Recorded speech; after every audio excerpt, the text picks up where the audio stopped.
हमारे हमारे यहाँ पुलिस स्टेशन में एक फिरियादी आई। उन्होंने फिरियाद दी कि उनके 12 साल के बच्चे के साथ गलत हरकत की गई है। मई 2023 से लेकर अगस्त 2023 के बीच में की ये घटना है। फिरियादी अपने छोटे बेटे को लाने के लिए उनकी ननद के यहाँ गई थी।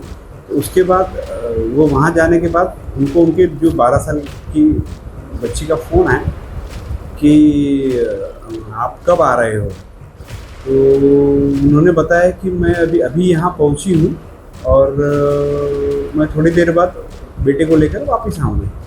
तो जब फिरियादी वापस आई तो उनको उनके घर में बेटी उनकी किताब पढ़ती हुई मिली। तो और उनका एक प्रॉपर्टी उनकी बेचने के सिलसिले में एक व्यक्ति से उनकी पहचान हुई थी, आरोपी से।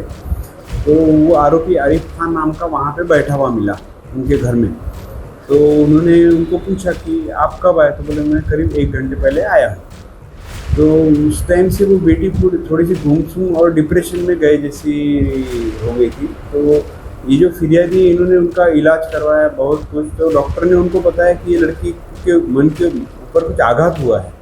तो फिर विश्वास में लेकर जब फिरियादी ने उनकी बेटी को पूछा कि क्या हुआ है, तो फिर उन्होंने उसकी बेटी ने बताया कि ये जो मई 2023 के में एक व्यक्ति जो आपके पहचान का घर में आया था, आप छोटे भाई को लेने गई थी। उस वक्त उसने मैंने आपको फ़ोन किया तो आपने बोले कि मैं कुछ देर बाद आती हूँ। तो उसने दरवाज़ा बंद करने के लिए बोला और दरवाज़ा बंद करने के बाद मेरे कपड़े उतारे और मेरे साथ गलत हरकत की और ये बोला कि अगर तुम किसी को माँ को या किसी को बताओगी तो मैं तुम्हारी माँ को तुम्हारे से दूर कर दूँगा या तुम्हारे माँ को मार दूँगा।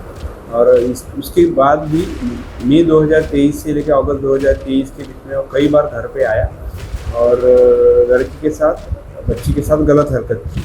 तो ऐसी रिपोर्ट आने के बाद हम लोगों ने तत्काल उस पर माननीय वरिष्ठों को माहिती दी। माहिती देने के बाद गुना दाखिल किया।